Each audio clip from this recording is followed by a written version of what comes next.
Hello, welcome to CCS code again. तो आज हमारा टॉपिक है POA, present on admission. So CCS के एग्ज़ाम में ऑलमोस्ट आप मान सकते हैं कि अप्रॉक्सीमेटली 6 क्वेश्चंस आ सकते हैं मैक्सिमम, उससे कम में भी आ सकते हैं। ओके, तो ये 6 मार्क का क्वेश्चंस होता है इस टॉपिक से। तो आज हम इसी को स्टडी करने वाले हैं। तो हम समझते हैं कि प्रेजेंट ऑन एडमिशन होता क्या है, कैसे अप्लाई करते हैं एंड इसका यूज़ क्या है। ओके, सो POA जैसा आप स्क्रीन पे देख सकते हैं कि POA जो भी है हमारा इंडिकेट करता है हर एक diagnosis and external cause of injury. Okay, उस चीज़ को क्या है क्लेम करने के लिए UB04 और 827 इंस्टीट्यूशनल के अकॉर्डिंग क्या है सो क्लेम किया जाता है। तो जो भी आपके डायग्नोसिस हो गए या एक्सटर्नल कॉजेज ऑफ इंजरी हो गए, उस चीज़ को आइडेंटिफाई करने के लिए POA जो कोड है वो लगाया जाता है। तो POA एक टाइप ऑफ इंडिकेटर्स बोल सकते हो कि एक तरह से इंडिकेटर होते हैं। आप कोड तो नहीं बोल सकते क्योंकि वन अल्फ़ाबेटिक ऑर्डर का होता है, जैसे लाइक WYN। ओके, सो ऐसा ऐसा क्या है, 4-5 आपके इंडिकेटर्स होते हैं POA के, जो आइडेंटिफाई करते हैं कि किसी भी पेशेंट को कोई अगर इंजरी हुई है तो वो बिफोर एडमिशन हुई है, ड्यूरिंग एडमिशन हुई है या आफ्टर एडमिशन हुआ है। ओके, इस चीज़ को आइडेंटिफाई करने के लिए POA इंडिकेटर हम यूज़ करते हैं।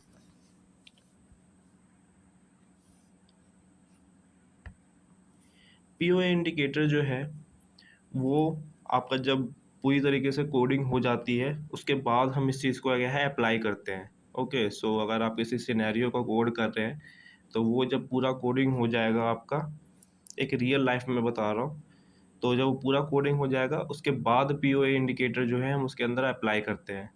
तो ये आइडेंटिफाई करता है कि पेशेंट को इंजरी पहले हुई थी या बाद में हुई थी। मोस्टली हम इंजरी के लिए ही इसको हम यूज़ करते हैं, जो भी एक्सटर्नल कॉज ऑफ इंजरी हुई है।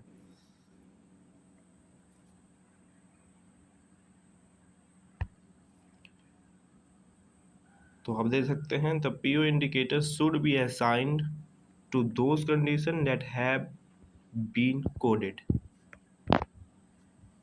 ओके, नेक्स्ट पॉइंट की अगर हम बात करें, सो जैसे आप यहाँ पे एक पॉइंट दे सकते हैं, medical record documentation from any provider involved in the care and treatment of the patient may used to support the determination of whether condition was present on admission or not. Okay, तो वो यही चीज़ को क्या है identify करने के लिए हम POA इंडिकेटर का यूज़ करते हैं कि वो कंडीशन एक्चुअल में प्रेजेंट ऑन एडमिशन थी या बिफोर प्रेजेंट ऑन एडमिशन थी या आफ्टर प्रेजेंट ऑन एडमिशन थी। तो इस चीज़ को आइडेंटिफाई करने के लिए हम क्या है POA इंडिकेटर का यूज़ करते हैं। यहाँ पर प्रोवाइडर का मतलब है फिजिशियन, जो डॉक्टर जो देख रहा है पेशेंट को, उसकी बात कर रहे हैं, तो उसी को हम प्रोवाइडर बोलते हैं। तो जैसे आप स्क्रीन पे एक फ्लो चार्ट देख रहे हैं, इससे इजी हो जाएगा आपको अंडरस्टैंड करने में कि कब हम कौन सा इंडिकेटर यूज़ करते हैं। तो जैसे जैसे आप देख सकते हैं कि 4 इंडिकेटर्स होते हैं, Y, N, U and W। Okay, चारों का मतलब समझते हैं कि चारों का मतलब होता क्या है। Y मतलब आप समझिए यस। ओके, N मतलब नो, U मतलब इनसफिशिएंट डॉक्यूमेंटेशन एंड W मतलब unable to clinically determine. Okay,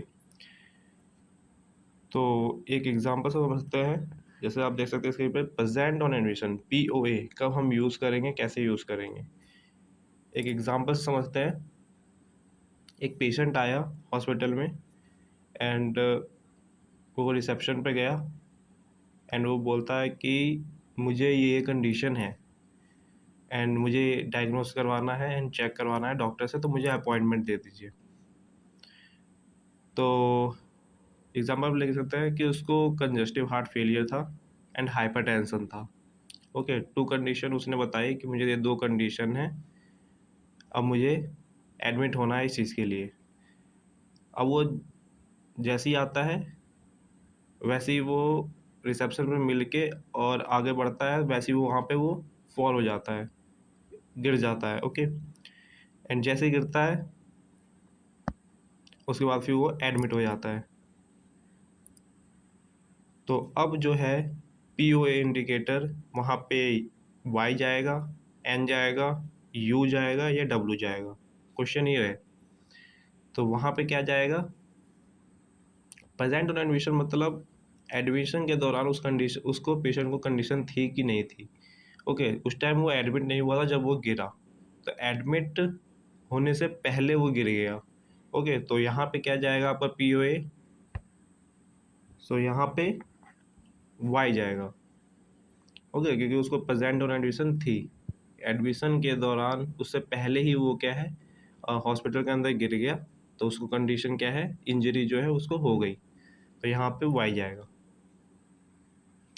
okay, तो यहाँ पे देख सकते हैं जैसे प्रेजेंट ऑन एडमिशन, एडमिशन के वक्त प्रेजेंट थी वो कंडीशन उसको, यस।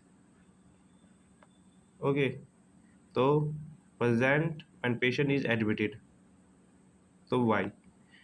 अगर उसको कंडीशन, अगर वो फॉल नहीं होता, गिरता नहीं, तो वो इंजरी के लिए क्या है आपका एन जाता। ओके, अब दूसरा आता है ये 2 कंडीशन, जब हम अनेबल टू डिटरमाइन, हम पता ही नहीं चले, क्योंकि बहुत पहले अगर हिस्ट्री में कभी गिरा हो, कभी कुछ हुआ हो एक्सटर्नल कॉजेस, तो हमें पता नहीं है, तो हम उसकी रिपोर्ट देख के ही पता कर सकते हैं। तो अब रिपोर्ट देखने में भी 2 चीज़ है, अगर आपको क्लिनिकली डिटरमाइन नहीं हो पा रहा है कि कैसे हुआ, प्रेजेंट ऑन एडमिशन था या नहीं था, तब आपका डब्ल्यू जाता है। बट अगर मान लीजिए आपके पास डॉक्यूमेंटेशन ही नहीं है, उस पेशेंट के पास डॉक्यूमेंटेशन नहीं है जिससे ये प्रूव होता है कि वो प्रेजेंट ऑन एडमिशन था एक्सटर्नल कॉजेस या नहीं था, या कोई भी कंडीशन प्रेजेंट थी कि नहीं थी, तो उस दौरान क्या है हम यू का यूज़ करते हैं, जो कि क्या होता है इनसफिशिएंट डॉक्यूमेंटेशन। उसके बेसिस पे हम पता नहीं कर पा रहे कि पेशेंट को एक्चुअल में कंडीशन प्रेजेंट थी during the POA, present on admission, और नहीं थी। ओके, तो इस वजह से हम क्या है उसको हम यू यूज़ करते हैं। चलिए, बहुत सारे एग्जांपल हैं, मैं एग्जांपल के साथ आपको और बताता जाऊंगा। और मेरे यूट्यूब चैनल पे एक मैंने क्वेश्चन पेपर ऑन पीओए ही पूरा पूरा टॉपिक पे कम से कम अराउंड 30 to 40 क्वेश्चन होंगे, तो आप उसको भी सॉल्व कर सकते हैं। उसमें मैंने सारे क्वेश्चन ऑलमोस्ट दे ही दिए हैं। ओके, तो प्रेजेंट ऑन एडमिशन पे अगर हम देखें तो general reporting documentation,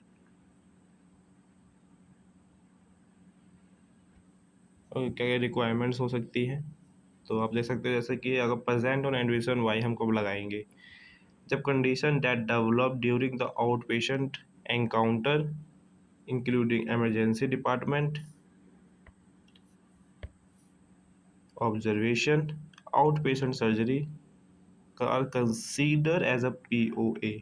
okay, so inpatient नहीं होना चाहिए, आउट पेशेंट में कहीं पे भी अगर उसको कोई कंडीशंस होती है तो उसको प्रेजेंट ऑन एडमिशन हम कंसीडर करते हैं। ओके, तो ये सब कुछ डिपार्टमेंट है जिसमें आप देख सकते हैं अगर वहाँ पे कुछ इंजरी होती है या उसको कुछ भी एक्सटर्नल कॉजेज ऑफ इंजरी होती है या कोई भी कंडीशन होती है इवन, तो उस चीज़ को क्या है हम प्रेजेंट ऑन एडमिशन मानेंगे। सेकंड पॉइंट, पीओए इंडिकेटर हम सिर्फ और सिर्फ प्राइमरी एंड सेकेंडरी डायग्नोसिस के साथ ही अप्लाई कर सकते हैं, and external cause of injury code के साथ ही हम अप्लाई कर सकते हैं। ओके, दिस इज एक्सेप्शन, तो आपको ये बहुत याद रखना है ध्यान से कि प्राइमरी सेकेंडरी डायग्नोसिस और external cause of injury code के साथ ही आप पीओ इंडिकेटर यूज़ कर सकते हैं। नेक्स्ट पॉइंट, जब आप कोडिंग कर रहे हो तो अगर आपको कोई डॉक्यूमेंटेशन इनकंसिस्टेंट लगता है, उसमें कुछ इन्फॉर्मेशन मिसिंग लगती है या कॉन्फ्लिक्टिंग लगती है, या आपको समझ में नहीं आ रहा कि कौन सा डॉक्यूमेंटेशन सही है, कौन सा डॉक्यूमेंटेशन सही नहीं है, अनक्लियर डॉक्यूमेंटेशन है, तो उस चीज़ को आपको पहले रिजॉल्व करवाना पड़ेगा पहले प्रोवाइडर से, देन आपको यूज़ करना है पीओए इंडिकेटर। ओके, ये एक नेक्स्ट पॉइंट था।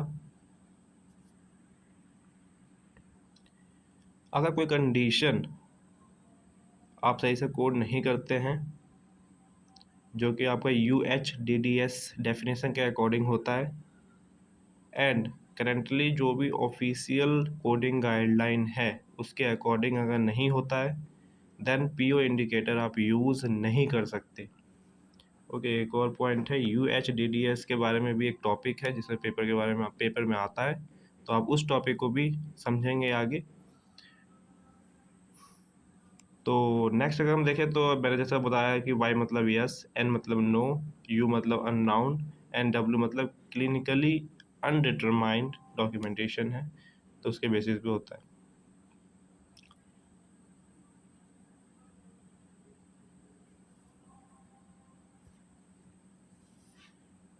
नेक्स्ट अगर हम देखें रिपोर्टिंग डॉक्यूमेंटेशन में, अगर हम देखें तो डेफिनेशन होती क्या है, जितने भी रिपोर्टिंग हम करते हैं डॉक्यूमेंटेशन उसमें वाई मतलब present at the time of inpatient admission. Okay, N मतलब not present at the time of inpatient admission. U मतलब डॉक्यूमेंटेशन जो क्लियर नहीं है प्रेजेंट ऑन एडमिशन, तो उस चीज़ पे हम क्या है डिटरमाइन नहीं कर पा रहे। और डब्ल्यू मतलब क्लिनिकली अनडिटरमाइंड है कि प्रेजेंट ऑन एडमिशन था या नहीं था कोई भी कंडीशन, उस चीज़ के लिए क्या है हम डब्ल्यू यूज़ करते हैं। चलिए अगर हम देखें टाइम फ्रेम क्या है कि PO इंडिकेटर हम कब यूज़ करते हैं किसी डॉक्यूमेंटेशन में, उसके बारे में समझते हैं। ओके, जैसे आप देख सकते हैं there is no required time frame, कोई रिक्वायर्ड टाइम फ्रेम नहीं है। बस ये है कि आपको जो भी डॉक्यूमेंटेशन है वो कि कोई भी आप आइडेंटिफाई कर रहे हो, तो उस चीज़ को क्या है पूरी तरीके से क्लियर होना चाहिए कि प्रेजेंट ऑन एडमिशन था या नहीं था। ओके, उसके बेसिस पे हम PO इंडिकेटर हम यूज़ कर देते हैं, दैट्स ऑल। अगर मान लीजिए एक पॉइंट और है, if the time of the code assignment the documentation is unclear as whether the present condition present on admission or not, it is appropriate to query the provider for the clarification, जैसे मैं आपको बता चुका हूँ। अगर U और W जब भी लगाइएगा जब तक आपको डॉक्यूमेंटेशन क्लियर होता है। ओके, जब तक क्लियर नहीं होता है आपको यू अप्लाई नहीं करना है। फर्स्ट आपको क्वायरी रेज करनी पड़ेगी फिजिशियन से। तो आपको जैसे पता है कि हमारा CCS में एक क्वायरी रेज के लिए भी क्या है एक अलग से गाइडलाइन है कि कैसे क्वायरी रेज करते हैं, एंड उसके बहुत सारे टॉपिक्स हैं। ओके, इस बेसिस पे भी क्या है क्वेश्चंस आते हैं, 1 to 2 क्वेश्चंस अराउंड आते हैं। तो उस चीज़ को भी हम पढ़ेंगे कि कैसे हम क्वायरी रेज करते हैं, कौन कौन से सर्कमस्टांसेस होते हैं जिसमें हम क्वायरी रेज करते हैं।